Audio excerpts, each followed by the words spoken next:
Hello everyone. Before we start, make sure to like and subscribe to the channel and leave a comment with where you're from and what time you're watching. That way, YouTube will keep showing you stories just like this one. Now, let's begin. I moved in on a Sunday, the kind of quiet afternoon that makes a town feel safe. The apartment was small, one bedroom, thin walls, a hallway that smelled like old laundry soap and heat. I told myself that was what I wanted after the breakup. Small, quiet, predictable. A place where nothing dramatic could happen. The first time I saw him, I was carrying a box of dishes. Middle-aged, soft belly under a gray t-shirt, salt and pepper hair buzzed short. He stood at the bend of the hallway where the light didn't reach, hands at his sides, too still, like he was waiting for something. When I looked up, he flinched, just a little, and then smiled in a way that never reached his eyes. "Welcome," he said. His voice was low and careful, the way people talk in a library. I said thanks, shifted the box, and kept walking. I told myself he was just being polite. The week settled into a rhythm. Work, groceries, a late run when the air turned soft. Every time I came home, he seemed to be there. By the mailboxes, outside the laundry room, near the stairwell. Always still, always close. Sometimes it was just the sudden awareness of him, the way you notice an electrical hum after the power comes back on. Sometimes it was the shadow of him in the corner of my eye before his face appeared. I started timing my steps, keys between my fingers, phone in my pocket. I told myself I was overreacting. After years of believing my ex whenever he said, "You're being dramatic," my instincts had to relearn what a boundary felt like. The noises began on a Thursday. Soft footsteps in the hallway around 2 or 3 in the morning, slow enough that I counted them. Then a pause. Then the faintest brush against my door like a shirt sleeve had grazed it. I held my breath and listened for voices, laughter, anything to file it under harmless. Nothing came. The building had the kind of silence that makes you hear your own blood. The next day, I ordered a simple security camera and a wedge alarm for the door. Not because I was scared, I told myself. Because I liked sleeping. Because I'd promised my sister I would stop trying to be tough and start being practical. At 3:07 a.m. the following night, my phone chimed. Motion alert. I was groggy enough to fumble and almost drop it. The live feed showed my door, the narrow slice of hallway, the dotted shadow from the vent. Then his face slid into the frame, closer than faces should ever be, so close I could see the pores on his nose, the shine along his bottom lip. He wasn't looking at the camera. He was looking at the peephole, his forehead pressed to it like he wanted to climb through the tiny circle of glass. His mouth moved, words, half-formed. I turned up the volume. Nothing. The mic caught only the building's dull hum and the faraway elevator clunk. He whispered for a long time, 30 seconds, maybe 40, then pulled back and stood perfectly still, like a statue reset to its pedestal. After a minute, he walked away. I stared at the ceiling until dawn, indexing possible reasons. He was drunk.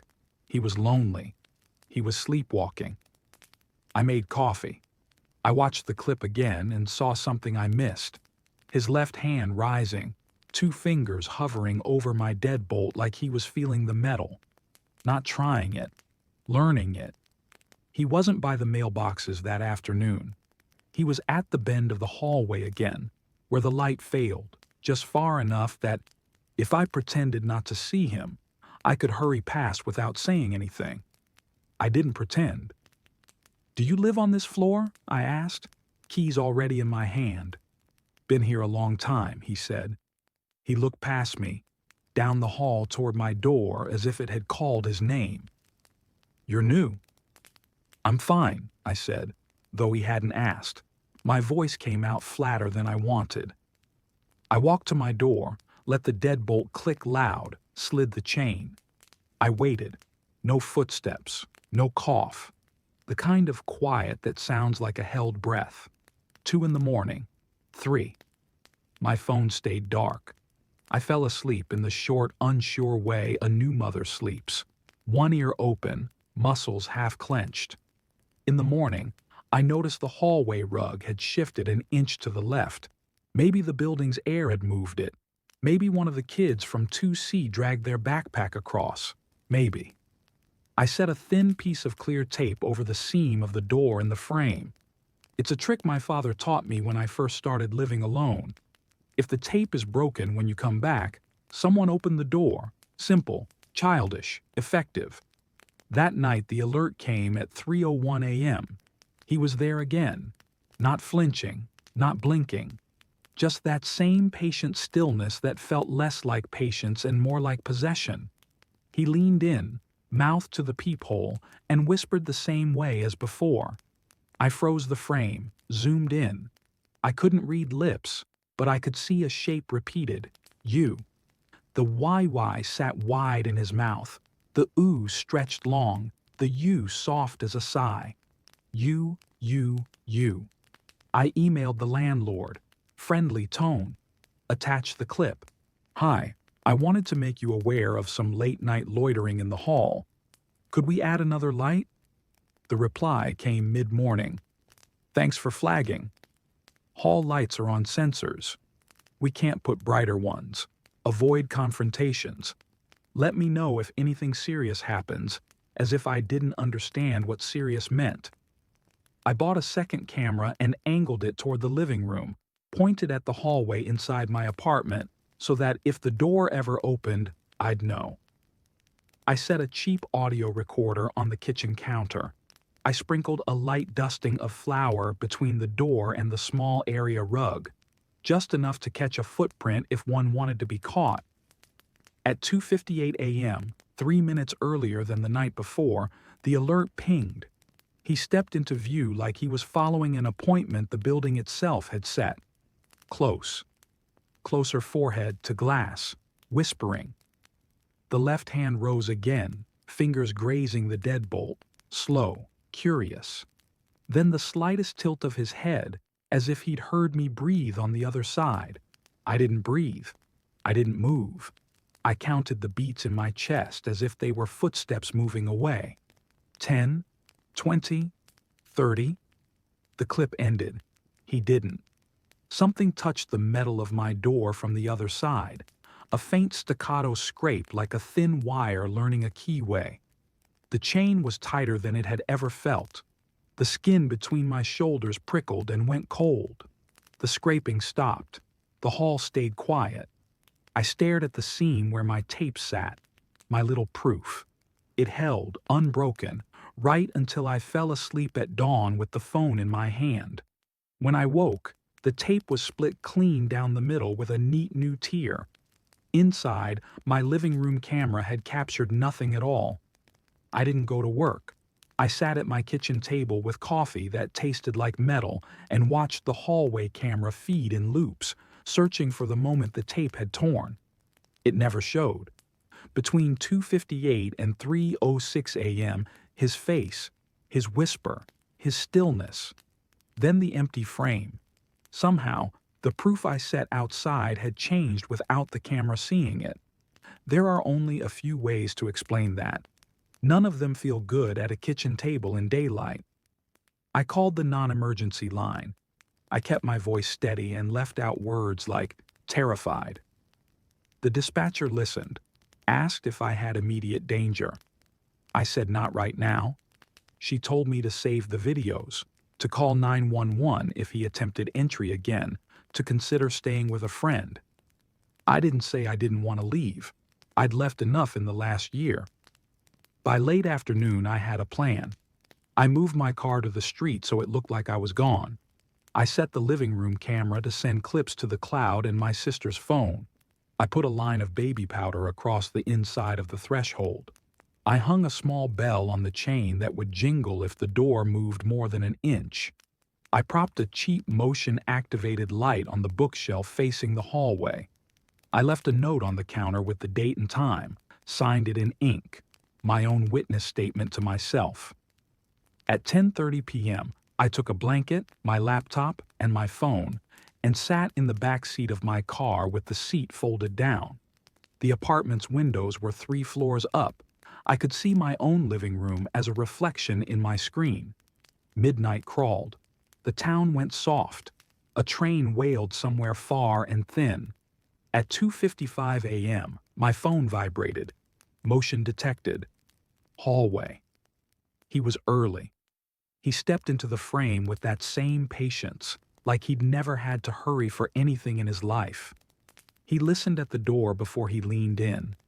The whispering started again, those little movements of his mouth that made me feel cold all the way to my hands. At 3:02, something new. He reached into his pocket and pulled out a folded square of clear plastic with a loop of string attached.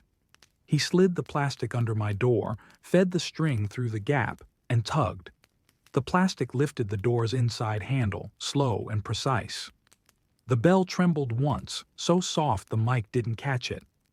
The deadbolt held. The chain held. His face changed for the first time since I'd met him. Not anger. Calculation. He let the handle down and pressed his fingers to the deadbolt again, like a pianist testing a familiar key. Then he put the plastic away, and from his other pocket came something thin and dark, maybe a blank, maybe a pick, maybe a tool he had made in his garage. He didn't try it. Not yet. He listened again, cheek to wood, eyes closed, as if he could hear the room breathing. I called 911. Quiet, clear, no extra words. There's a man attempting to get into my apartment. I have him on camera. He's been doing this for several nights. I'm outside. The building is, I gave the address. The operator asked me to stay on the line. I did. The hall camera fed me his face. The living room camera fed me my own empty couch. He didn't leave. He took out a thin metal card, the size of a gift card, edges taped, and slid it along the latch. The chain stopped him. He pushed until the chain drew tight, and the bell chimed once, no louder than a spoon on a plate 2 rooms away. He froze, then smiled at the peephole like he knew I was watching from the other side. "You're awake," his lips said. I didn't need audio. The first siren arrived quiet, the new kind you don't hear until they're on your block. The hallway camera didn't show the officers until they were already there, blue sleeves filling the frame, a knock that wasn't a knock.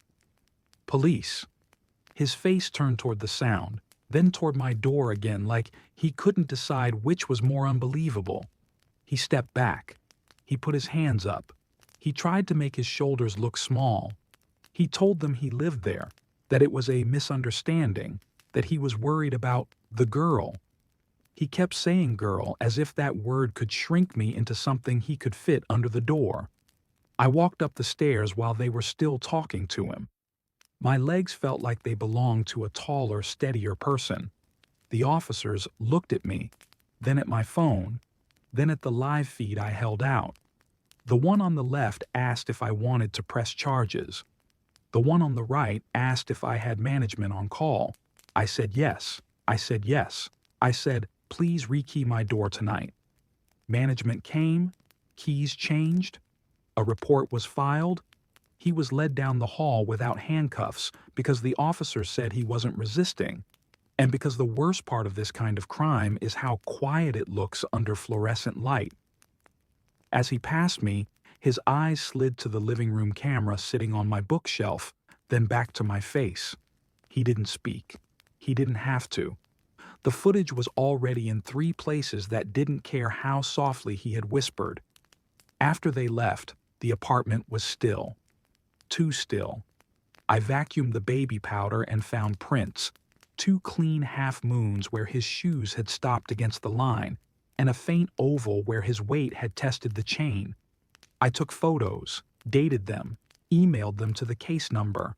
I heard my father in my head. Make a record. The truth is what you can carry. For a week, I slept with the light on and the fan low so I could hear over it. The building changed its locks. The landlord posted a notice about unauthorized entry and a serious violation of community safety, as if an apartment complex could write an apology. A woman from down the hall knocked on my door with cookies and told me she used to hear footsteps too. She cried. I didn't. I was busy breathing. People asked if I was moving. I said not today. Some decisions have to be choices, not reactions, or they haunt you as much as the thing you ran from. I stayed long enough to stop flinching at the elevator and to learn the sound my own door makes when only the wind touches it.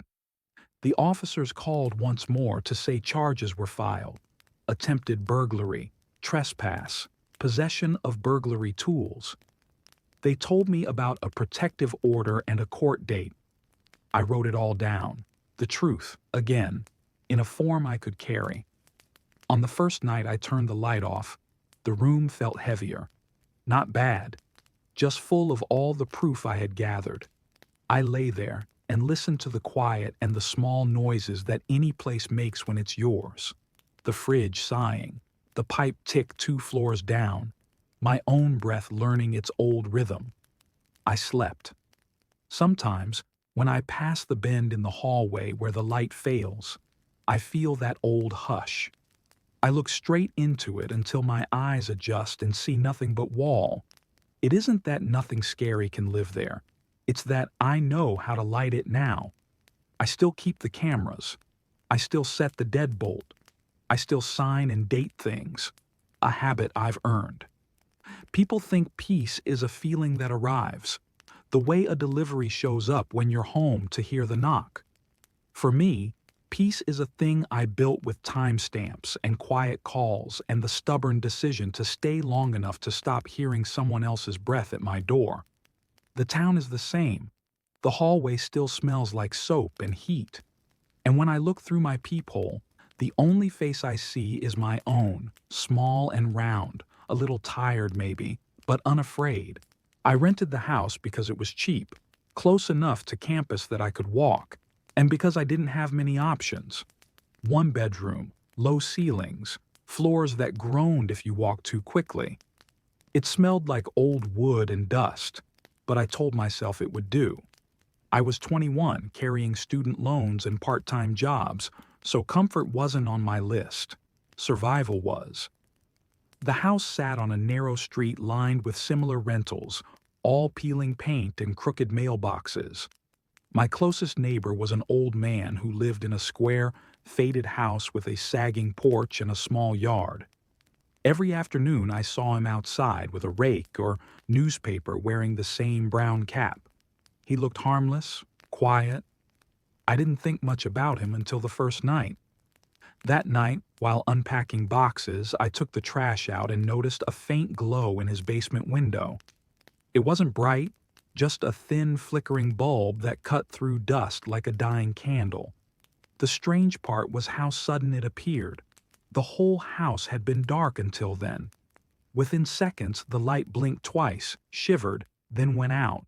I told myself it was nothing, a loose wire, an old fixture. Still, when it happened again the next night, almost the exact same time, I felt something twist inside me. I sat on my bed, blinds half open, staring at that small square of glass as it flickered again and again, like someone flipping a switch out of habit. The rest of his house stayed dark. By the 4th night, I couldn't ignore it. The flicker came at 1:10 a.m., sharp. I made a mental note of the time and saw it pulse 3 times before fading. My curiosity grew heavier than my fear. The next morning, I caught the old man on his porch and asked casually, "Hey, does your basement still work? I keep seeing a light." He froze for a second, then shook his head. His voice was dry, almost brittle. "Basement sealed. Has been for years. Breaker's off." I tried to laugh it off. "Weird. Maybe I'm seeing reflections." "Must be," he said quickly, turning away. I wanted to believe him. But that night, when the flicker returned right on time, my stomach tightened. The blinds felt too thin, my room too exposed. I thought about grabbing my phone to record, but I just sat frozen, staring at that glowing square until it blinked away. Soon it became a part of my routine. Study, eat, wait for the basement light. Sometimes it stayed on for minutes, sometimes seconds. Always around 1 in the morning. Always without explanation. And then, one night, something moved. I was coming back from the library late.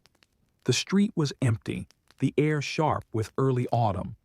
As I walked up my driveway, I saw the glow again, stronger than usual.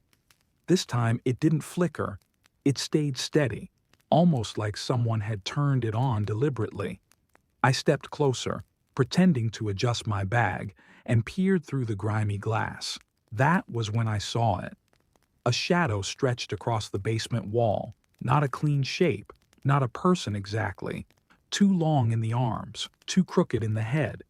It swayed once, like it was remembering how to move. Then it slipped out of view. I stumbled back, heart hammering. A car turned the corner, headlights cutting across the yard, and by the time I looked again, the light was gone. The window was nothing but black glass. The next morning, I avoided the old man. I didn't want him to see my face, didn't want to hear more denials. But the silence in my own house began to change. At first, it was subtle, a faint thud under the living room floor, the kind of sound you'd blame on old pipes. Then came the dust curling up near the hallway vent, like something had stirred beneath it. I told myself it was the crawl space shifting with the weather. Still, when I leaned down, the air smelled faintly of damp concrete, the same way the basement had smelled from outside. That night I set a glass marble on the floor near the vent. I wanted proof.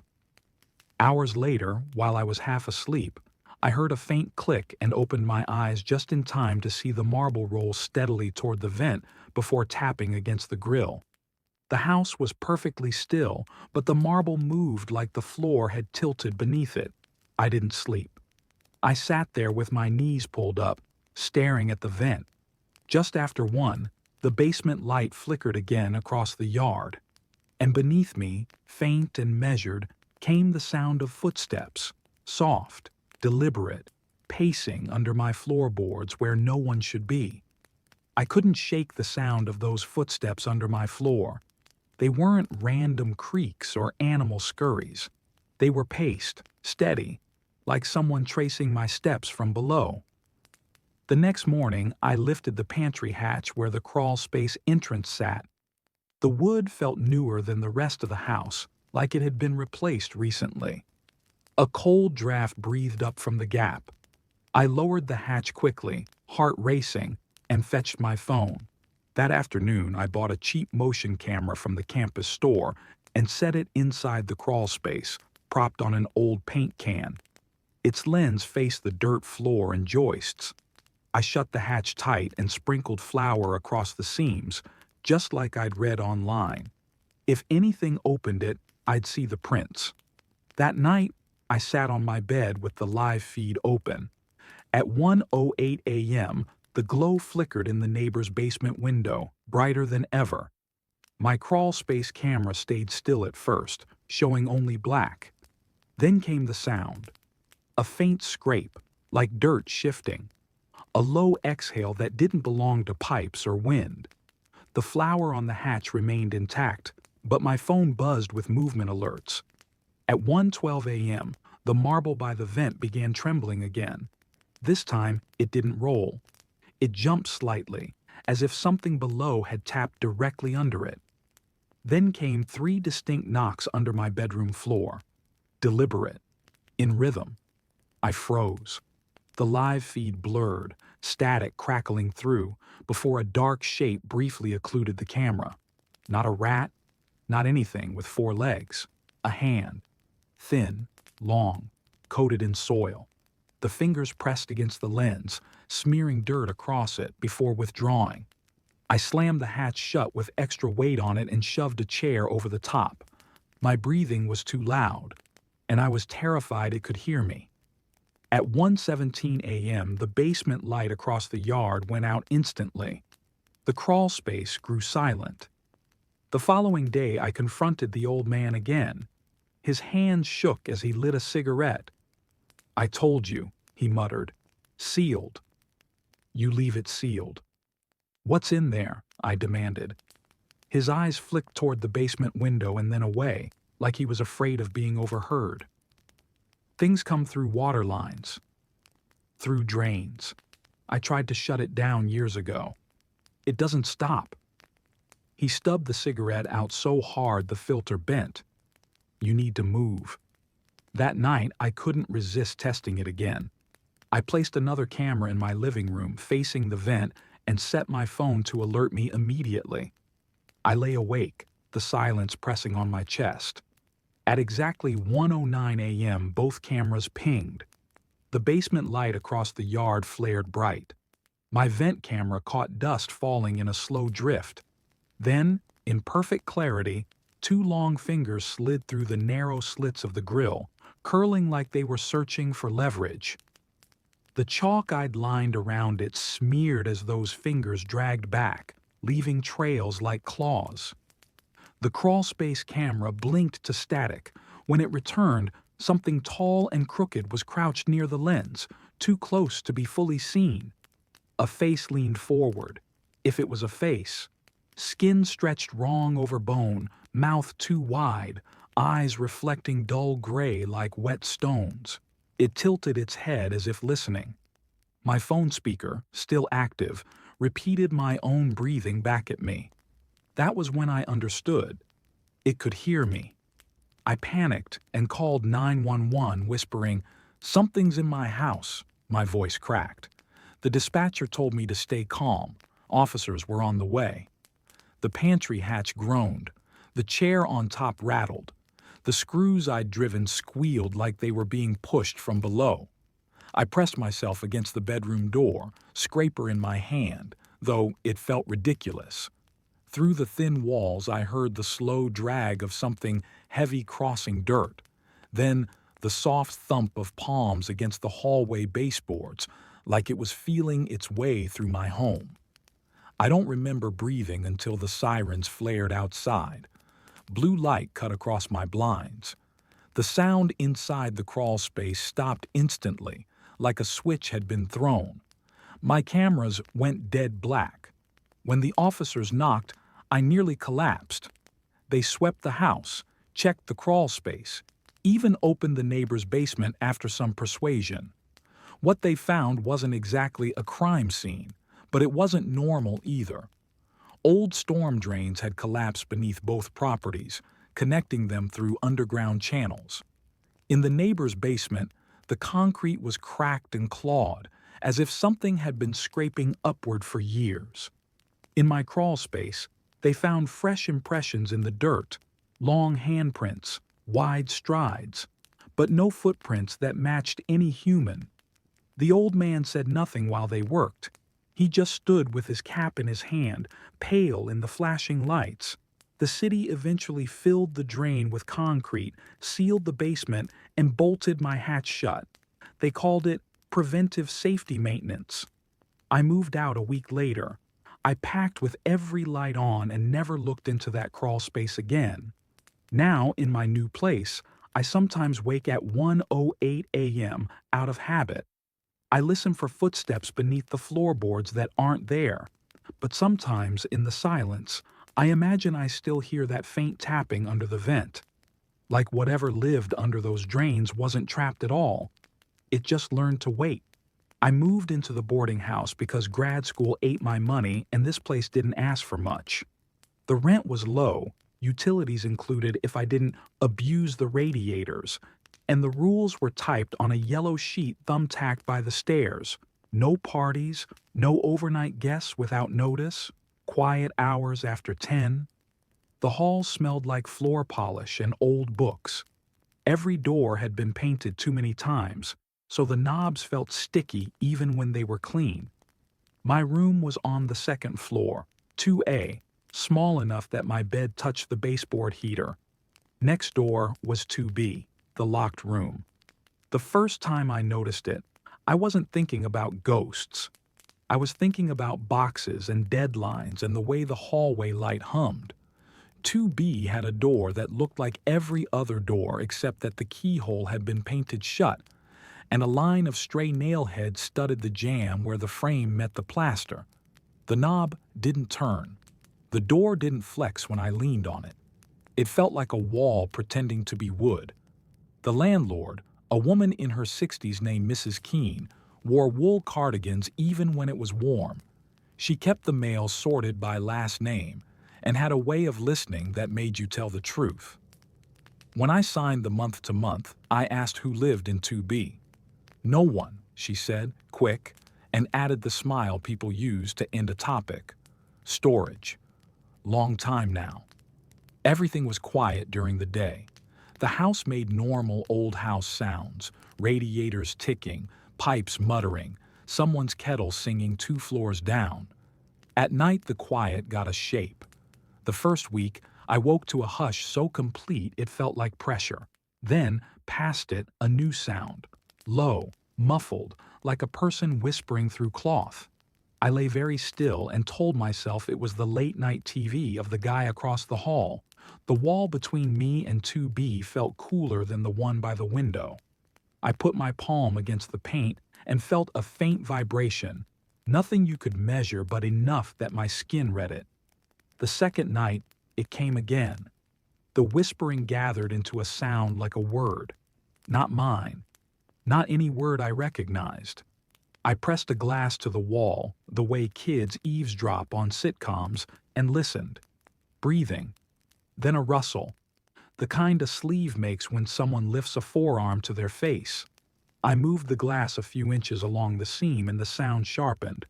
2 voices, maybe. One steady, one thinner, like reading and repeating. At 3 in the morning, the whispering rose suddenly into a sharp cry, too fast to be fear, too quick to be a breath.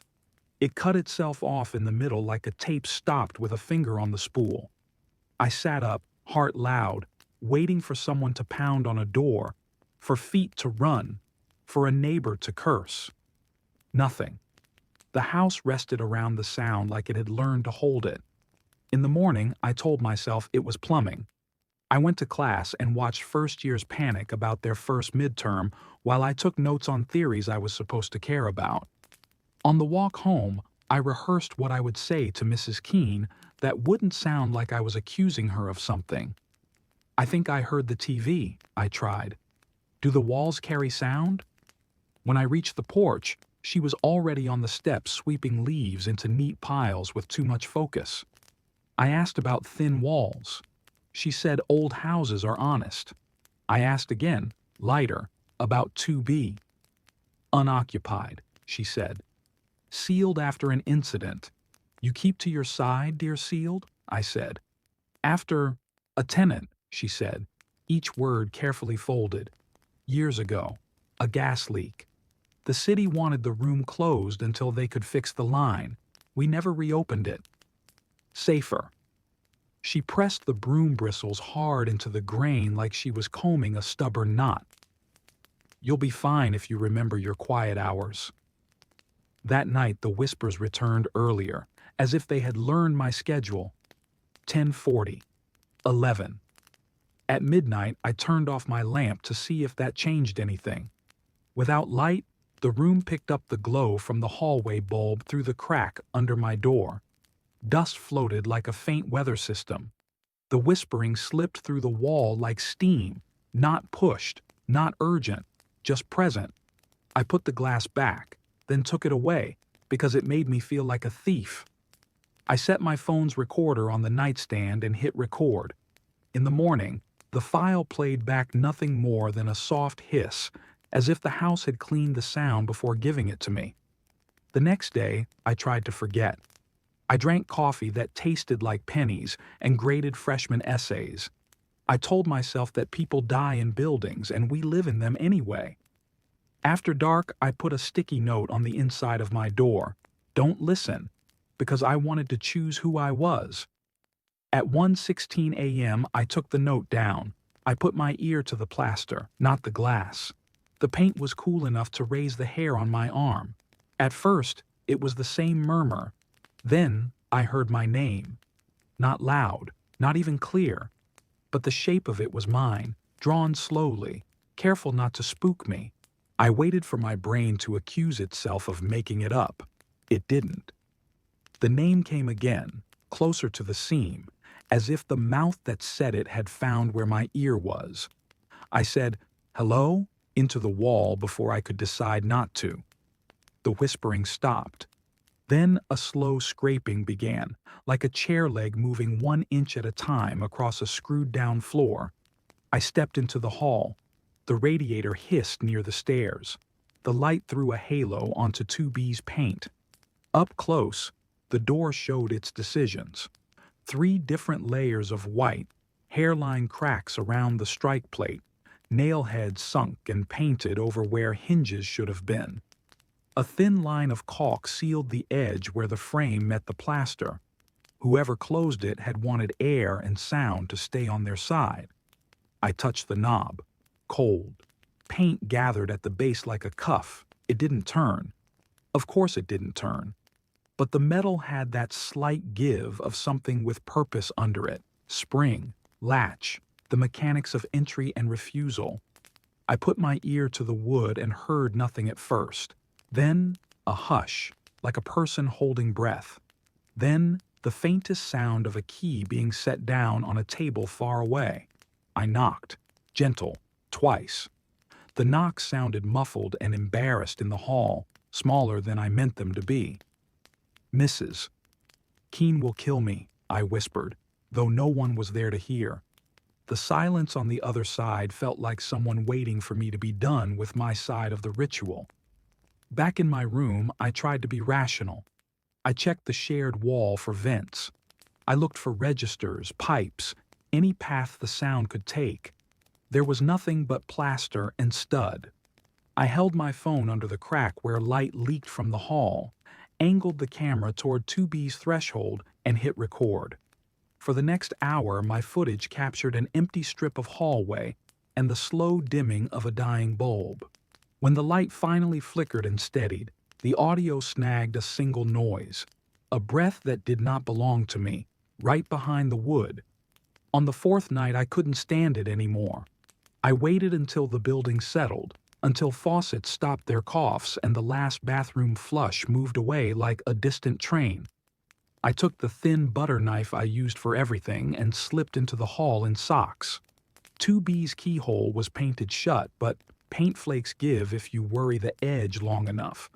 I chipped at it until the old iron ring finally showed, a tiny black mouth. I held up my phone flashlight and peered. Darkness. Then, as my eyes adjusted, something pale and near.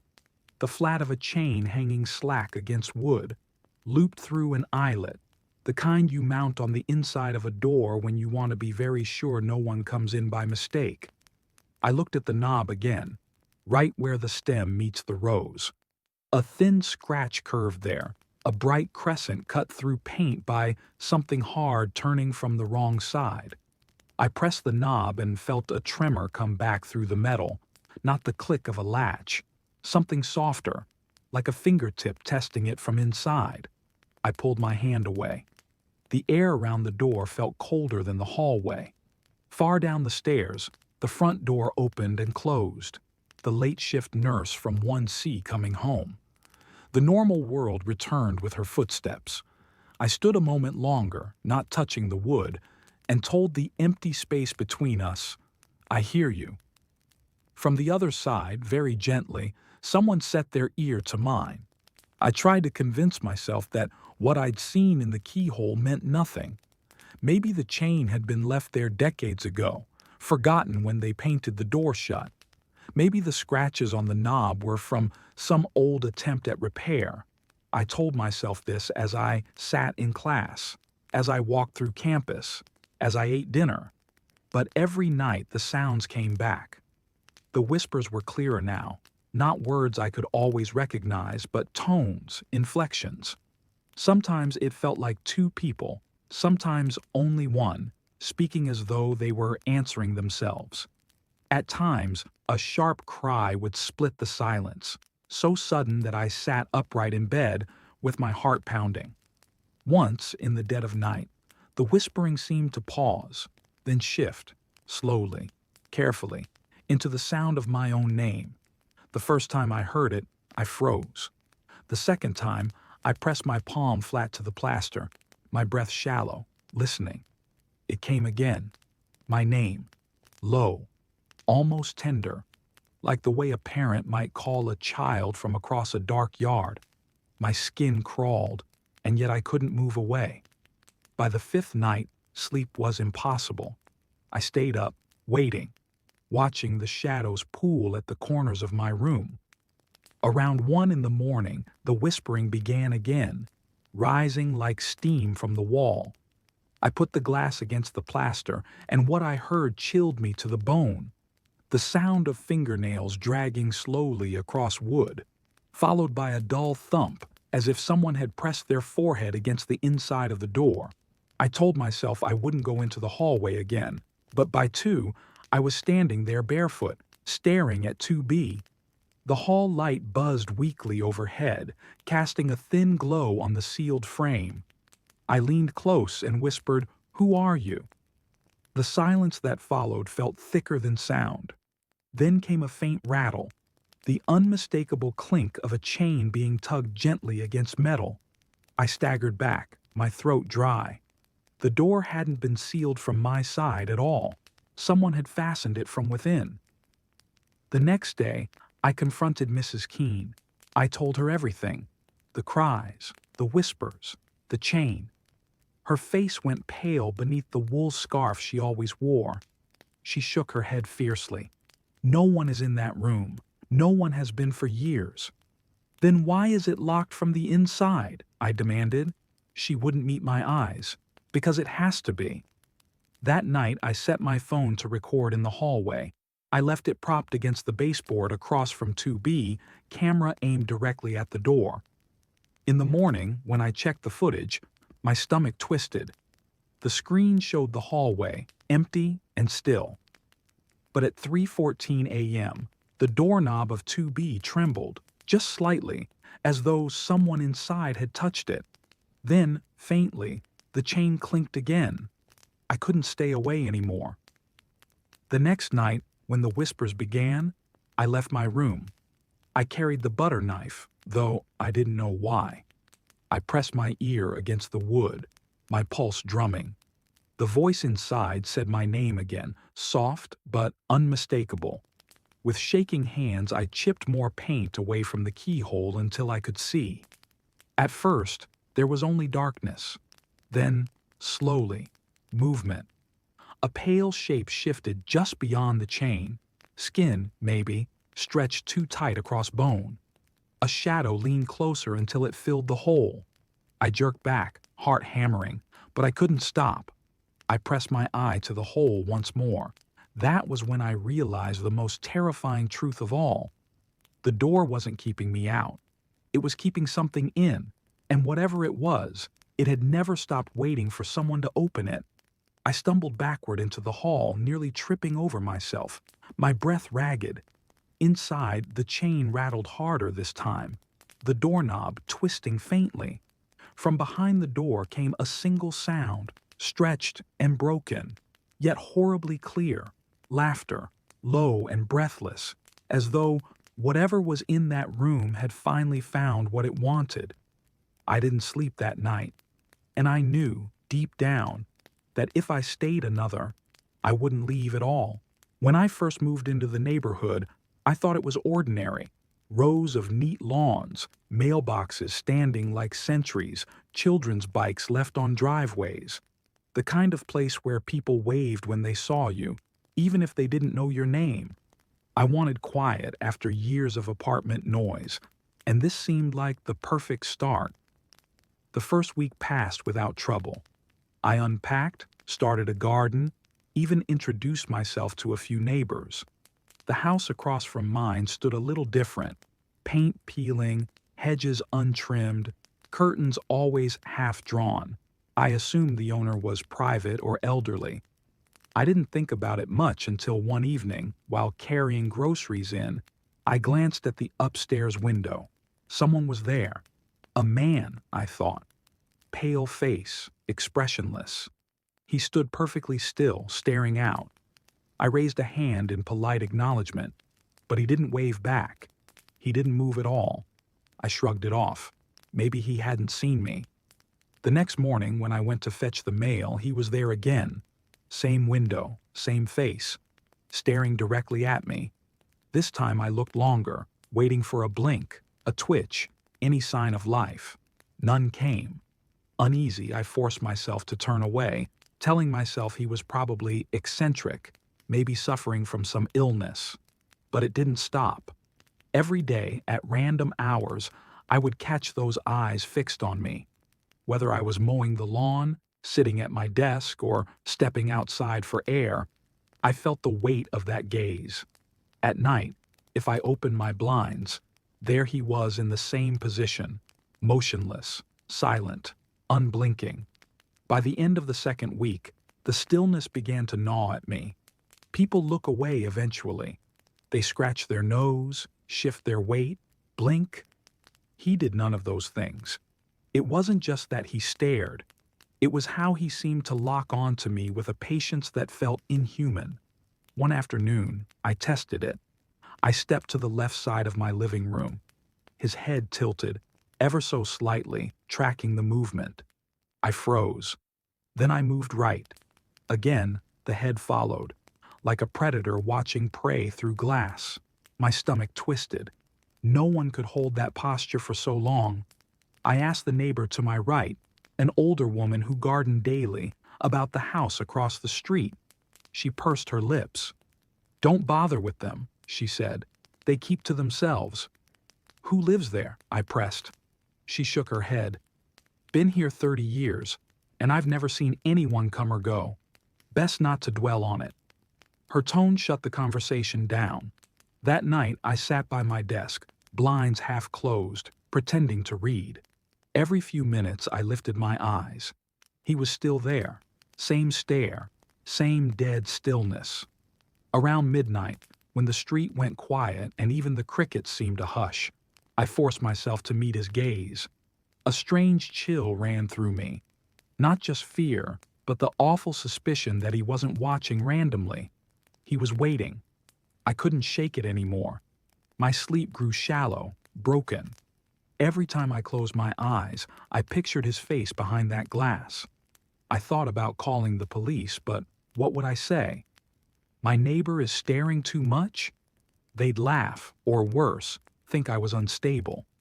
On the 12th night, a storm rolled in. The sky bruised purple, thunder rumbled across the suburb. Rain lashed the street, tapping against my windows like impatient fingers. I tried to focus on the sound, tried to tell myself the storm would distract me. But when I glanced across, he was still there, motionless, staring. Even through the sheets of rain, his outline was unmistakable. I drew the blinds shut and paced the room, but curiosity gnawed at me. Finally, I snapped them open again, lightning cracking across the sky in that same instant. For one terrible second, the flash illuminated his face clearer than ever, pale, hollow-eyed, skin slack against bone. And in that blinding white light, I realized something I hadn't dared consider. Whatever stood at that window wasn't alive. The lightning flash burned into my eyes long after it faded, a ghost image of that face seared against my vision, hollow cheeks, lifeless eyes, skin so slack it looked waxed. I dropped the blinds, heart hammering, but I knew what I'd seen. No living man stood in that window. I didn't sleep. The storm rattled on, thunder rolling across the rooftops, rain hammering the street. Every few minutes I peeked through the blinds, hoping the figure had vanished. It hadn't. Through every flash of lightning, the pale outline waited, motionless, eyes fixed on me. By morning, the storm had passed, but the figure remained. Sunlight poured over the lawns, children biked past, dogs barked. Across the street, behind faded curtains, that dead face stared on. Neighbors walked their dogs, oblivious. It was as if I was the only one who could see him. I couldn't take it anymore. I crossed the street. The yard smelled of wet leaves and mildew. I climbed the porch steps and knocked. After a long silence, the door cracked open. A woman stood there, hair unkempt, eyes rimmed red. She clutched the chain across the door like it was keeping her upright. "Can I help you?" she asked, voice hoarse. I swallowed. I keep seeing someone in the upstairs window." Her face tightened. She shook her head. "No one is up there." "I've seen him," I pressed. "Every day. Every night." Her hand trembled on the chain. "My husband passed 6 months ago," she whispered. "I can't bring myself to touch his room." "But no one lives there anymore." Tears filled her eyes. "Please, leave us be." She shut the door before I could answer. I walked back across the street, shaken. A widow, grief-stricken, clinging to memories. That explained some of it. Maybe she'd left a mannequin, a funeral suit, something propped by the glass. But mannequins don't tilt their heads to follow you. Corpses don't track you with predator patience. That night, I set my phone to record. Midnight passed. The street went quiet. At 12:37, my phone buzzed with motion alerts. I pulled the feed up. For long minutes, the figure stayed still. Then, as though mocking me, the head tilted once more, perfectly synchronized with the moment I shifted in my chair. I froze. The movement was clear, precise, intentional. I felt sick. I called the police. My voice shook as I explained, trying to sound sane. "There's something in my neighbor's house. I think someone staged in the window." 2 officers arrived around 3 a.m., rain still misting the street. I watched them knock, speak with the widow, then enter. I stood at my own window, breath fogging the glass, heart pounding. Minutes passed. Then one officer appeared in the upstairs window, flashlight cutting across the room. The figure was gone. The officers left half an hour later. One came over, rain dripping off his cap. "Ma'am," he said, "there's nothing up there. Just an old chair by the window. Empty room." Otherwise I nodded, but inside I knew better. Chairs don't track you. Chairs don't tilt their heads. Since then, I've stopped opening my blinds at night. Still, sometimes I feel the weight of eyes pressing through the glass, patient and heavy, as if waiting for me to slip and look back. I don't know what I'll see if I do, but deep down, I understand one thing. Whatever stands at that window isn't her husband anymore, and it isn't gone. When we bought the house, it felt like we had finally won. A small town, quiet streets, a yard where our kids could play, and enough space to breathe after years of renting cramped apartments. My wife, Emma, walked through the front door smiling like she could already picture Christmas mornings here. Our kids, Daniel, 8, and Sophie, 6, ran from room to room shouting which corner would be theirs. For the first time in years, I let myself believe in peace. The first few nights were full of boxes, takeout, and the simple joy of putting things in drawers that belonged to us. On the third night, Sophie padded into our bedroom, clutching her blanket. "Daddy," she whispered, "someone's walking in the attic." I chuckled, half asleep. "Sweetheart, it's an old house." Houses make noises. I tucked her back in, kissed her forehead, and promised there was nothing up there but insulation. The next night, Daniel came to our room instead. "It sounds like boots," he insisted, "like someone stomping slow, right above me." I ruffled his hair, told him he had too much imagination, and sent him back. But on the 5th night, Emma shook me awake. "Do you hear that?" she whispered. At first, I thought she meant the wind. Then I heard it too. A faint, deliberate creak overhead, followed by another, like footsteps moving carefully across the attic floor. We froze, listening. The sound went from one side of the ceiling to the other, then stopped as suddenly as it began. I forced a laugh. It's probably raccoons or something. But my skin prickled. That wasn't the scurry of animals. That was weight shifting from board to board. The next morning, I hauled the ladder out and pushed open the attic hatch. A cloud of dust rained down.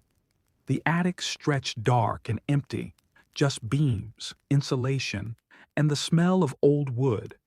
No raccoon droppings, no nests, nothing. Emma's face tightened when I climbed down. "Then what did we hear?" she asked. Later that day, our next-door neighbor, an older man named Harris, wandered over while I trimmed the hedges. "How are you settling in?" he asked. His eyes flicked to the house.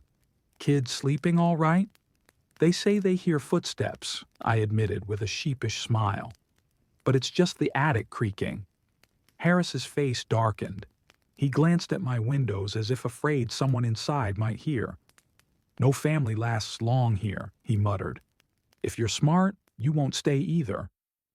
"What do you mean?" I pressed, but he shook his head. "Not my story to tell." Then he walked off, leaving me with more unease than answers. That night, the footsteps returned, louder, heavier. Emma clutched my arm as we listened to them pace above the children's rooms. When I finally mustered the courage to check, the attic was as empty as before. I couldn't stand it anymore. The next day, I bought 2 small motion-activated cameras and set them in opposite corners of the attic.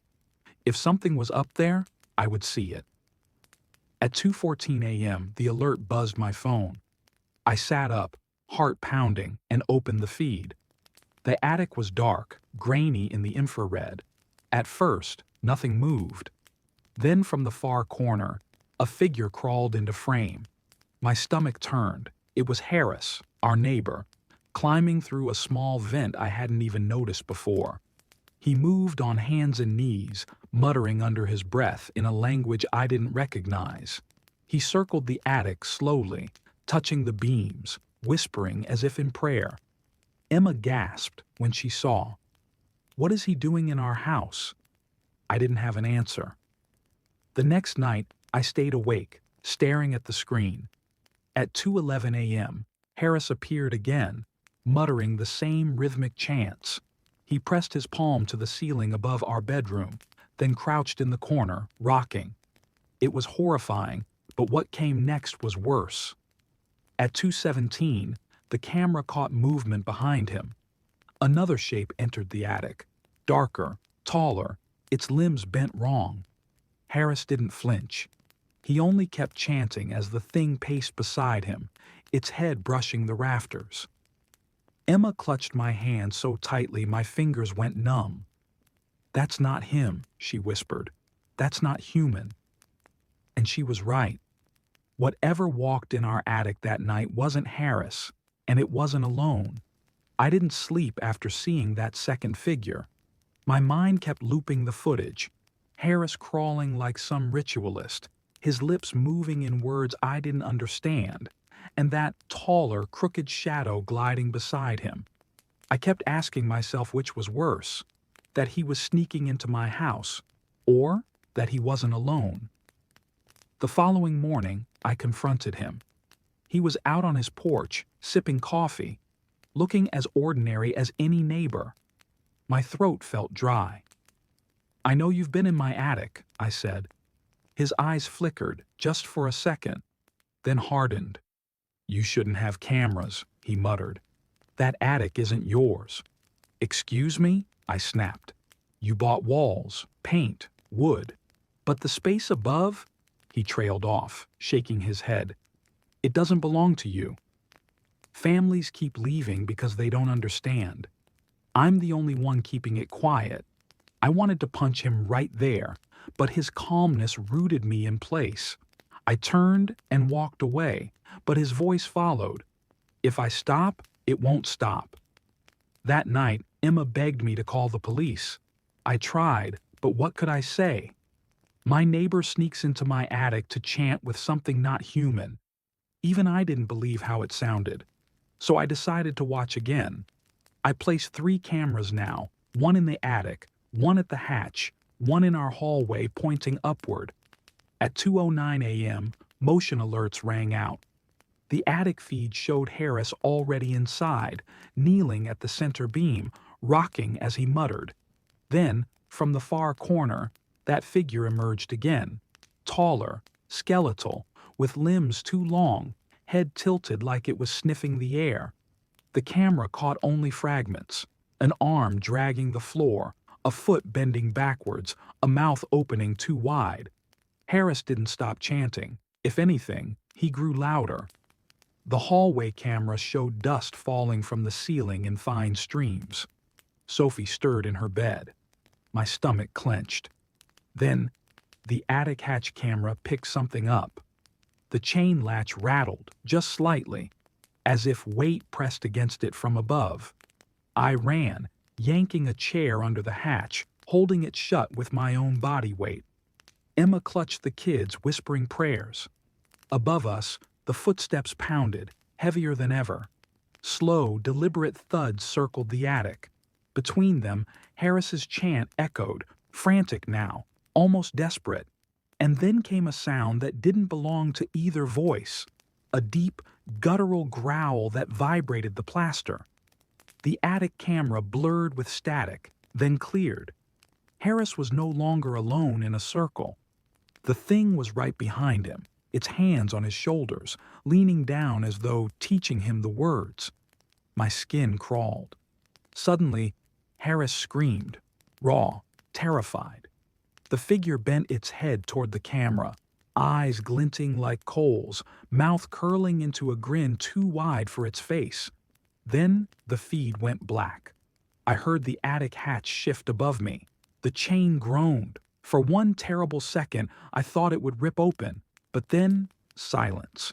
No more footsteps. No more chants. Just stillness so heavy it pressed against my chest. At dawn, I called the police again, this time refusing to sound calm. Officers searched Harris's house. It was empty. No furniture, no clothes, no dishes. Like no one had lived there for years. When they opened our attic, it was bare. No footprints. No Harris. Just dust and beams. But on one beam above the hatch, carved deep into the wood, were fresh words. If he stops, it won't stop. That night, our kids refused to sleep in their rooms. Emma begged us to leave, so we packed what we could and drove away. We never went back. Sometimes, though, when I wake at 2:10 a.m. in some hotel or rental, I swear I still hear it, the slow, patient footsteps overhead. And I know Harris was right. It isn't the house. It isn't the attic. It's the thing that waits above us all, just quiet enough to be ignored until you listen.